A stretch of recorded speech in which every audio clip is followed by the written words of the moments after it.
سامعین، پروگرام ہے ہوا کی بیٹیاں اور اس وقت آپ کے ساتھ ہیں نبیلہ اور ارم عمران۔ ہمارا بہت سارا سلام قبول کیجیے۔ سامعین، آپ سے بہت ساری باتیں ہم کرتے ہیں، کبھی میں تنہا تو نہیں ہوتی، آپ میرے ساتھ ہوتے ہیں، لیکن یہاں میں تنہا بیٹھ کے آپ سے باتیں کرتی ہوں، کبھی میرے ساتھ کوئی مہمان اور کبھی ہماری بہت ہی اچھی پریزنٹرز ہمارے ساتھ آتی ہیں اور ہم آپ سے باتیں کرتے ہیں، اور مجھے بیحد خوشی ہوتی ہے کہ آپ ہماری ان باتوں کو پسند کرتے ہیں اور ہمیں بتاتے ہیں کہ ہم اپنے اس پروگرام کو کس طریقے سے آگے لے جا سکتے ہیں۔ اس کے لیے میں آپ کی بیحد مشکور ہوں۔ سامعین، ایک بات آپ کو بتاتی چلوں کہ آج اس پروگرام میں ہمارے ساتھ ہماری ایک بہت ہی خوبصورت سی اچھی سی مہمان بھی ہوں گی۔ ان کا تعارف کیا ہے یہ ہم بعد میں بتائیں گے، پہلے آپ کے ساتھ کچھ باتیں ارم کرنا چاہیں گی۔ جی ہاں بالکل دوستو، آج ہم آپ کو یہ بتانا چاہیں گے کہ آج جو ہم پروگرام یا معلومات آپ کی خدمت میں پیش کرنے کو ہیں یہ نرسز کے حوالے سے ہیں۔ جی ہاں دوستو، نرسنگ کا پیشہ واقعی بہت مقدس پیشہ ہے، تو اس حوالے سے ہم اپنے آپ کو خوش قسمت محسوس کرتے ہیں کہ آج ہم بہت سی ایسی باتیں آپ کے ساتھ بیان کریں گے جو کہ شاید آپ لوگوں کے لیے بھی نہیں ہوں گی اور ہمارے لیے بھی، لیکن ہم خداوند کا شکر ادا کرتے ہیں کہ اس نے ہمیں یہ موقع بخشا ہے۔ دوستو، بات کرتے ہیں سب سے پہلے خود شناسی کی۔ یہ بہت ضروری ہوتی ہے کہ انسان کا خود کو جاننا کہ وہ کیسا ہے، کیا چاہتا ہے، کیا کر سکتا ہے اور کیا نہیں کر سکتا ہے۔ ان تمام باتوں کو اگر دیکھا جائے تو یہ بظاہر تو بڑی عام سی لگتی ہیں، اور آپ یقیناً سوچ بھی یہی رہے ہوں گے کہ ہم خود کو بہت اچھی طرح سے جانتے ہیں، اور یہ سب سے مشکل کام ہے، خود کو جاننا۔ بالکل تنقید کرنا بہت آسان ہوتا ہے، جی خود کو جاننا بہت مشکل ہے۔ بالکل ایسا بہت کم دیکھنے کو ملا ہے نبیلہ کہ انسان کسی دوسرے پر خود کو پوری طرح آشکارا کر دیتا ہے، اور خواتین میں تو یہ عادت بڑی واضح طور پر نظر آتی ہے۔ وہ کئی باتوں میں دوسروں سے زیادہ خود کو یا تو بڑھا کر پیش کرتی ہیں یا خود کو چھپانا چاہتی ہیں، بالکل، اور میرا یہ سب خود کو کم چھپانا چاہتی ہیں، اور وہ جو ٹوٹکے اپنے اوپر استعمال کرتی ہیں ان کو زیادہ چھپانا چاہتی ہیں۔ بات ٹوٹکوں کی طرف چلی گئی ہے۔ خیر، میں ایکچولی اس بات کو اس جانب لے کر آنا چاہ رہی ہوں، خود شناسی کی بات جیسا کہ میں کر رہی تھی، وہ یہ ہے کہ ہم ہر ایک عورت جو ہے اب یقیناً ورکنگ وومن ہے اور کام کرنا جو ہے وہ ضرورت بن چکا ہے، لیکن اس چیز کو شناخت کرنا اپنے اندر کہ آپ کے اندر کون سی صلاحیت موجود ہے اور آپ کون سا کام کر سکتی ہیں، یہ ہے خود شناسی۔ عورت کے حوالے سے بات کرتے ہوئے میں کہوں گی کہ سبھی جانتے ہیں کہ عورت جو ہے معاشرے میں کئی روپ جیتی ہے، کہیں بیٹی ہے، جی کہیں بہن ہے، کہیں ماں ہے، بالکل، بہو ہے، بیوی ہے، سارے ہی روپ اہم ہیں، اور اگر بغور دیکھا جائے تو ہر روپ کی جو خدمت ہے وہ ایک ہی ہے۔ بالکل۔ ہر روپ میں اس نے، بہن ہے تو بھائی کی خدمت، ماں باپ کی خدمت، بیوی ہے تو خاوند کی خدمت، سسرال والوں کی خدمت، بچوں کے، بالکل ایسے ہی چلتا رہتا۔ لیکن جو نرسنگ کا شعبہ ہے اگر اس کو دیکھا جائے تو یہ ایک بہت بڑا دل و جگرے والا کام ہے نا۔ بالکل بالکل، نہ دن کا پتہ نہ رات کا پتہ، اور خدمت ہی خدمت، بس بالکل۔ اور میں تو یہ سوچتی ہوں کہ ہماری وہ خواتین جو اس مقدس شعبے سے ریلیٹ ہیں، منسلک ہیں، ان کے لیے یہ بہت ہی بڑی بات ہے کہ خداوند نے ان کو اس عظیم شعبے میں اور اس عظیم خدمت کے لیے چنا ہے کہ جن لوگوں کو ہم جانتے بھی نہیں ہیں ان کی جا کے خدمت کرنا۔ اور یہ سب سے مشکل کام ہے۔ دیکھیں، اگر بھائی ہے، بہن ہے، بیٹی ہے، کوئی بھی روپ ہے تو اس کو کوئی تکلیف ہے تو آپ کے اندر سے اٹھتا ہے کہ آپ اس کی خدمت کریں، لیکن ایک انجان بندہ جس کو آپ نہیں جانتے اس کی خدمت کرنا یہ سب سے مشکل کام ہے۔ بالکل، اور بعض اوقات میں دیکھتی ہوں کہ اس قدر عجیب بیماریاں ہوتی ہیں کہ آپ اس شخص کے پاس بیٹھنا بھی نا آپ کو گھن آتی ہے کہ میں نہیں بیٹھ سکتی اس کے پاس، لیکن جب آپ اس کی تیمارداری کرتی اس کے زخموں کو مرہم لگاتی ہیں تو یہ چیز بیان سے باہر ہے۔ بہت بڑا کام ہے، بہت بڑا کام ہے۔ تو اسی خوبصورت سے موقع سے فائدہ اٹھاتے ہیں، جیسے کہ نبیلہ آپ نے پہلے دوستوں کو بتا دیا ہوا ہے، اور ابھی یقیناً وہ بے چین ہوں گے کہ آخر ارم اور نبیلہ کے علاوہ اور کون سے مہمان اس پروگرام میں ہیں۔ تو جی دوستو، آپ کے انتظار کو ختم کیے دیتے ہیں اور آج کی مہمان سے آپ کا تعارف کروائے دیتے ہیں. دوستو آج کی ہماری مہمان ہیں سسٹر سمینہ شہباز.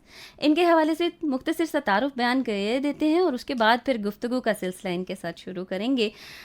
دوستو سسٹر سمینہ جو ہیں گزشتہ 23 سال سے اس مقدس پیشے سے وابستہ ہیں.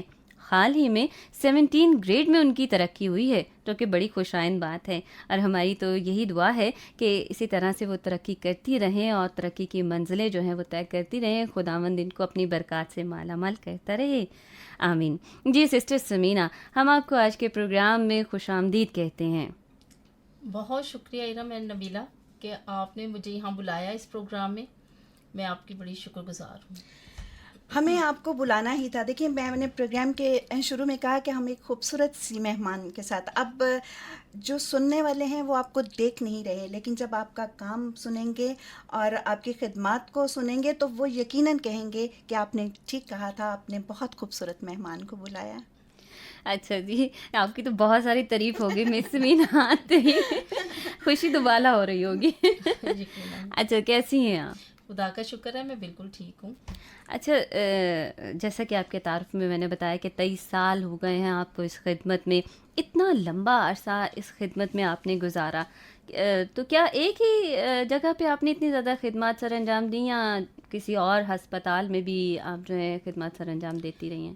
نہیں، میں نے مختلف ہسپتالوں میں اپنی خدمت کو سر انجام دیا ہے. سب سے پہلے میں نے راولپنڈی جنرل ہاسپٹل سے 4 سال کی ٹریننگ حاصل کی، اور اس کے بعد میں واپس اپنے شہر گوجرانوالہ میں آئی جہاں میں نے فیصل شہید ہاسپٹل میں کام کیا. اس کے بعد آپ کو پتہ ہی ہے میری شادی ہو گئی، اور شادی کے بعد مجھے لاہور آنا پڑا. لاہور آ کے میں پنجاب انسٹیٹیوٹ آف کارڈیالوجی میں نے اپنی خدمت کو انجام دیا، اور 23 سال سے اس ہاسپٹل میں کام کر رہی ہوں. بہت خوب. اور ابھی جو میری حال ہی میں ترقی ہوئی ہے 17 اسکیل میں، تو اس کے بعد میں Punjab institute of mental health میں کام کر رہی ہوں. ترقی کے لیے تو ہم آپ کو مبارک ہی کہہ سکتے ہیں. بہت شکریہ آپ کا، بہت شکریہ. اچھا سمینہ مجھے یہ بتائیے کہ پہلے آپ جو پیشنٹ دیکھتی تھیں، جو مریض آپ کے پاس آتے تھے، ان کا ذہنی امراض کے ساتھ ان کا کوئی واسطہ نہیں تھا. یہاں آ کے آپ کو تھوڑا فرق محسوس نہیں ہوا؟ ہاں جی، تھوڑا نہیں، کافی زیادہ فرق محسوس ہوا ہے، کیونکہ جو باقی ہسپتالوں میں ہم کام کرتے ہیں وہاں مریضوں کے رشتہ دار، ان کے پیارے ان کے ساتھ ہوتے ہیں، لیکن یہ ایک ایسا ادارہ ہے جہاں ان کے پیارے ان کو رکھ جاتے ہیں، تو رکھ جاتے ہیں، اور کبھی واپس لینے کے لیے نہیں آتے، نہ کبھی ملاقات کے لیے آتے ہیں. تو میں سمجھتی ہوں کہ یہاں سب سے زیادہ ضرورت ہوتی ہے کہ ہم اپنے خدمت کو سر انجام دیں، کیونکہ یہ ایسے لوگ ہیں کہ جن کے ریلیٹیو بھی ہم ہیں، جن کے پیارے بھی ہم ہیں، سب کچھ ہم ہیں ان کے لیے. بالکل، اور یہ بہت بڑی خدمت ہے. ابھی آپ ارم کچھ بات کرنا چاہ رہی ہیں، لیکن ایک چھوٹی سی بات میں پوچھنا چاہوں گی کہ جب ان کے گھر والے نہیں آتے، وہ تو چھوڑ کے چلے گئے، کیوں چھوڑ کے چلے گئے؟ وہ تنگ کرتے ہوں گے نا؟ ہاں جی بالکل ایسا ہی ہے. آپ کو محسوس نہیں ہوتا کہ کس طرح ان کو سنبھالا جائے؟ نہیں، ہمیں محسوس ہوتا ہے، لیکن ہم میڈیسن دے کے ان کے ساتھ بڑے خوش آئند طریقے سے رہتے ہیں اور بہت انجوائے کرتے ہیں ان کے ساتھ. عید بھی، تہوار بھی، سب کچھ ان کا ہمارے ساتھ ہی ہوتا ہے. اتنا بڑا ثواب کما رہی ہیں آپ.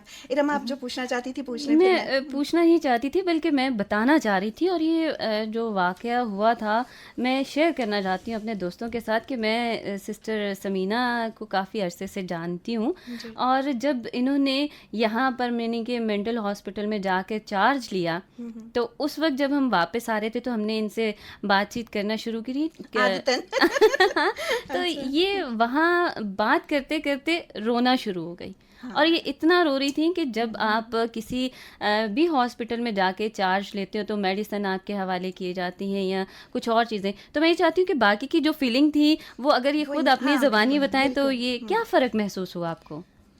فرق یہ محسوس ہوا کہ جو انسان اس دنیا میں آیا آخر اس نے جانا ہی ہے. بالکل. تو ہمارے جو دوسری جگہوں پہ ہم چارج لیتے ہیں تو باقی وہاں پہ دوائیاں دی جاتی ہیں یا باقی مشینری وغیرہ ہوتی ہے جو ہمارے اسٹاک میں ہوتی ہے، لیکن جب میں نے آ کے PIMH میں اپنا اوور لیا تو یہاں مجھے کفن اور تابوت ملے، جس کی وجہ سے میں بہت ڈسارٹ ہوئی، کہ میں واقعی بہت ڈسارٹ ہوئی تھی. نہیں وہ دیکھیں، وہ آپ کا لہجہ بتا رہا ہے کہ آپ. اور سمینہ میں سلام کرتی ہوں آپ کو، کیونکہ یہ لہجہ وہ ہے جو آپ کے دل کی آواز ہے. آپ کے دل میں واقعی خدمت کرنے کا جذبہ ہے، اور آپ کو دیکھ کے اور آپ کے آنسو دیکھ کے میں محسوس کر سکتی ہوں کہ آپ اپنے مریضوں کی کس طرح دیکھ بھال کرتی ہوں گی. اور میری دعا ہے کہ ہر نرس، ہر ڈاکٹر کے دل میں یہ جذبہ آ جائے، اور اگر ایسا ہو جائے تو میرا خیال میں آدھی بیماریاں ویسے ہی ختم ہو جائیں. جی اچھا نبیلہ، ہماری تو اس گفتگو سے ہماری مہمان جو ہے وہ رونا شروع ہو گئی. چلے تھوڑا سا ماحول کو تبدیل کر دیتے ہیں. اچھا سسٹر سمینا، آپ یہ بتائیں کہ ڈیوٹی تو عموماً تبدیل ہوتی رہتی ہے نا ہاسپٹل میں، تو کیا کبھی گھر جو ہے اس چیز سے ڈسٹرب ہوا؟ کبھی بچوں نے شکایت کی ہو یا کچھ؟ ہاں جی، اکثر ایسا ہوتا ہے کہ بچوں کا کبھی آؤٹنگ کا موڈ ہوتا ہے، یا کبھی کوئی تہوار ہوتا ہے تو چھٹی کا مسئلہ ہوتا ہے، تو اس وجہ سے گھر تو ڈسٹرب ہوتا ہی ہے. لیکن ہم لوگ ظاہر ہے ورکنگ لیڈیز ہیں تو مینیج کرتے ہیں کہ کس طرح ہم اپنے گھر کو چلا سکیں.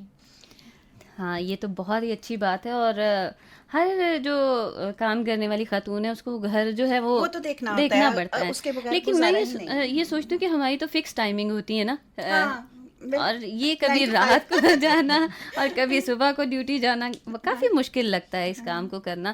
لیکن خداوند نے آپ کو ایسی ہمت دی ہوئی ہے، تو خدا کرے اسی طرح سے اور جو خدمت گزار خواتین ہیں وہ اس شعبے میں آ رہی ہیں، خدا ان کو بھی اور زیادہ ہمت عطا کر دے. یہاں میں ایک بات اور پوچھنا چاہوں گی. کہتے ہیں کہ ہر کامیاب مرد کے پیچھے ایک عورت کا ہاتھ ہوتا ہے، یہ اکثر ہی ہوتا ہے.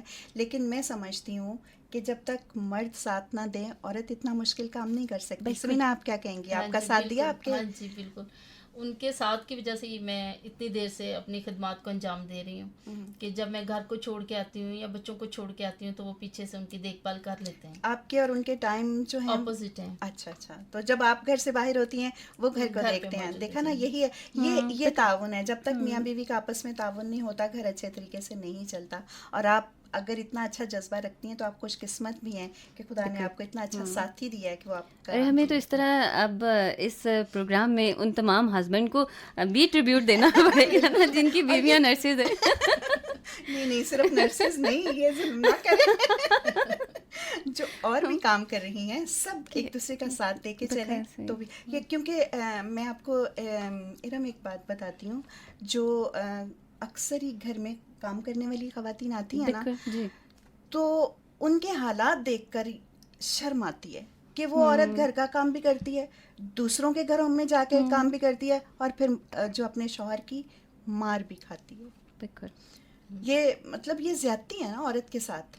تو یہاں میں کہوں گی کہ وہ عورتیں بہت خوش نصیب ہیں جن کو تعاون کرنے والے اچھے ساتھی ملے ہیں، جس میں سے آپ بھی ایک ہیں. اچھا سسٹر، نرسنگ کے شعبے سے آپ اتنی دیر سے وابستہ ہیں، کوئی شکایات ہوں تو ابھی وقت ہے، بیان کر دیجئے، آپ کی آواز پہنچ جائے گی. ہاں جی ارم، ضرور کہ اتنے مقدس پیشے سے میں وابستہ ہوں. لیکن یہ ہے کہ جب ہم لوگ اوروں کی خدمت کرتے ہیں، ان لوگوں کی بھی جو واقعی آپ نے پہلے کہا کہ ان کے ساتھ بیٹھنے کا بھی من نہیں ہوتا، لیکن ہم لوگ ان کی خدمت کرتے ہیں. بہت سارے ایسے پیشنٹس ہوتے ہیں جن کو گھر والے چھوڑ کے چلے جاتے ہیں. تو ایسا ہوتا ہے کبھی کبھی کہ اگر کسی کی ڈیتھ ہو گئی تو لوگ اتنے اگریسو ہو جاتے ہیں کہ نرسز کی اور ڈاکٹرز کی پٹائی تک کرنے کے لیے تیار ہو جاتے ہیں. اور ایسے واقعات دیکھنے میں بھی آئے. ہاں جی، تب یعنی کہ دل کو بہت دکھ پہنچتا ہے. نبیلہ، سسٹر سمینا ہمارے پاس ہے اور ہم یہی کوشش کر رہے ہیں کہ ان کا موڈ خوش رکھتے ہوئے ان سے گفتگو کی جائے، کیونکہ یہ بہت نرم دل کی ہیں اور چھوٹی سی بات ہو تو آنسو بہہ نکلتے ہیں ان کے. لیکن میں نبیلہ یہاں پہ یہ کہنا چاہ رہی ہوں کہ ہم دونوں یہاں پر ہیں اور ہم ان کی فیلنگ کو سمجھ رہے ہیں. بہت سے ایسے لوگ ہیں آج جو ہواؤں کے دوش پر صرف ان کی آواز سن کے اور ان کی آنسوؤں کی شاید فیلنگ کو محسوس کرتے ان کی کشش سے بہت کچھ جو ہے وہ سیکھیں گے آج. بالکل، کیونکہ ارم بات کر لینا بہت آسان ہوتا ہے. اب دیکھیں گھر میں ایک مریض ہوتا ہے اور اس کو دیکھنے والے کتنے لوگ ہوتے ہیں. بالکل. اور وہاں اتنے مریض ہوتے ہیں اور دیکھنے والے کتنا مختصر سا سٹاف ہوتا ہے، اور یہ سب کے ساتھ پورے آتے ہیں. ان سب باتوں کو محسوس کرنا چاہیے. اب ہم صرف کہہ سکتے ہیں اور دعا کر سکتے ہیں، باقی جو ہے آپ کا مقدر، جو چل رہا ہے چلتا رہے گا. اچھا اس میں نا بہت سی لڑکیاں نئی ہیں جو اس شعبے سے وابستہ ہونے کا جذبہ رکھتی ہیں، اور آپ ان کے لیے کوئی پیغام دینا چاہیں گے؟ ہاں جی بالکل، میں ان کو یہ پیغام دینا چاہوں گی کہ وہ ہمیشہ اپنے سینئرز کا ریگارڈ کریں ان کی رسپیکٹ کریں اور ان سے وہ بہت کچھ سیکھیں گے جو آئندہ آنے والی زندگی میں ان کے کام آئے گا. بہت شکریہ سسٹر سمینہ، آپ نے بہت ہی اچھا پیغام دیا ہے دوستوں کے لیے. چلیے ٹھیک ہے، بہت شکریہ سمینہ، آپ ہمارے پاس آئیں، یہاں آپ نے ہمیں ٹائم دیا، ہمیں بہت خوشی ہوئی ہے. جی سامعین، تو اب پروگرام کا وقت ختم ہوا جاتا ہے، آپ سے اجازت لینا چاہوں گی. لیکن نبیلہ 2 منٹ مجھے چاہیے. جی جی ضرور ضرور. اچھا، ہم نے پروگرام تو سارا کر دیا، لیکن ابھی بھی مجھے ایسا لگ رہا ہے کہ کوئی چیز کمی ہے کسی چیز کی نا. تو میں یہ چاہتی ہوں کہ یہ نرسنگ ڈے کی ہسٹری جو ہے اپنے دوستوں کو تھوڑی سی بتا دیجیے. ہاں تھوڑا مختصر کر کے. جی. سامعین، نرسنگ ڈے کو منانے کا مقصد اس پیشے سے وابستہ خواتین کی حوصلہ افزائی کرنا ہے اور ساتھ ہی ساتھ جنگ عظیم میں خدمات سر انجام دینے والی معروف نرس فلورنس نائٹنگیل کی خدمات کو بھی سراہنا ہے. اب جی، فلورنس نائٹنگیل کون تھی؟ سماعت فرمائیے. فلورنس نائٹنگیل نے سن 1860 میں نرسنگ کے مقدس پیشے کا آغاز کیا تھا اور آج دنیا کی تمام ممالک میں نرسنگ کو علاج معالجے کے نظام میں ایک اہم شعبے کی حیثیت حاصل ہے. تو آج جہاں پر ہم یہ نرسنگ ڈے منا رہے ہیں، وہاں پر ہم فلورنس نائٹنگیل کی خدمات کو بھی خراج تحسین پیش کریں گے اور آج ان کو بھی سلام پیش کریں گے کہ ان کا پہلا قدم جو انہوں نے اٹھایا آج کس قدر کامیاب ہے. آپ کو یہ بھی بتاتے چلیں دوستوں کہ سب سے پہلے جب فلورنس نائٹنگیل نے اس خدمت کا آغاز کیا تو اس وقت انہیں بہت سی پریشانی کا شکار ہونا پڑا، بہت سی مخالفت جو تھی وہ انہوں نے برداشت کی، لیکن ثابت قدمی جو ہے وہ انسان کو ہر جانب سے ترقی اور کامیابیاں دیتی ہیں. ان کی ثابت قدمی آج کس قدر کامیاب ہے یہ ہم بھی جانتے ہیں اور آپ بھی جانتے ہیں. ایک رپورٹ آپ لوگوں کے سامنے پیش کیے دیتی ہوں. اقوام متحدہ کی رپورٹ کے مطابق دنیا میں اس وقت 1,80,28,917 نرسز خدمات سر انجام دے رہی ہیں اور یہ اگر آج واقع ہوا ہے تو یہ فلورنس نائٹنگیل کی وجہ سے ہی ہوا ہے. دوست، اسی رپورٹ کے مطابق 69,41,698 نرسز جو ہیں وہ یورپ میں اس وقت سر فہرست کام کر رہی ہیں. اگر ان کا بھی احاطہ کیا جائے تو 40,95,757 کے ساتھ جو ہے براعظم امریکہ کا خطہ وابستہ ہے. اسی طرح صحت کے اعداد و شمار کے مطابق دنیا میں سب سے زیادہ نرسز جو ہیں وہ امریکہ میں موجود ہیں، جہاں 26,69,603 نرسز مختلف ہسپتالوں میں موجود ہیں. اس کے علاوہ اگر پاکستان کی بات کی جائے تو ہمارے پیارے وطن عزیز کے اعداد و شمار کے مطابق اس وقت 62,651 نرسز ہیں جو کہ مختلف ہسپتالوں میں اپنی خدمات جو ہیں وہ سر انجام دے رہی ہیں. پاکستان نرسنگ کونسل کے مطابق ملک میں نرسنگ کی بنیادی تربیت کے لیے 4 صوبوں میں اس وقت مجموعی طور پر 162 ادارے قائم ہیں اور ان میں سے پنجاب میں 72 ہیں، سندھ میں 59 ہیں، بلوچستان میں 12 ہیں، جبکہ صوبہ خیبر پختونخوا میں نرسنگ کے 19 ادارے قائم ہیں. دوست، یہ رپورٹ جو ہے یہ اقوام متحدہ کے مطابق تیار کی گئی ہے اور اسی کے بلبوتے پر ہم آج یہ اندازہ کر سکتے ہیں کہ نرسنگ کا شعبہ کس قدر کامیاب ہے اور کس قدر اس کی معاشرے میں ضرورت ہے. اور اس کے ساتھ ہی اب ہمیں اجازت دیجیے. خدا نے چاہا تو اگلے پروگرام میں آپ کے ساتھ پھر ملاقات ہوگی. تب تک خدا حافظ.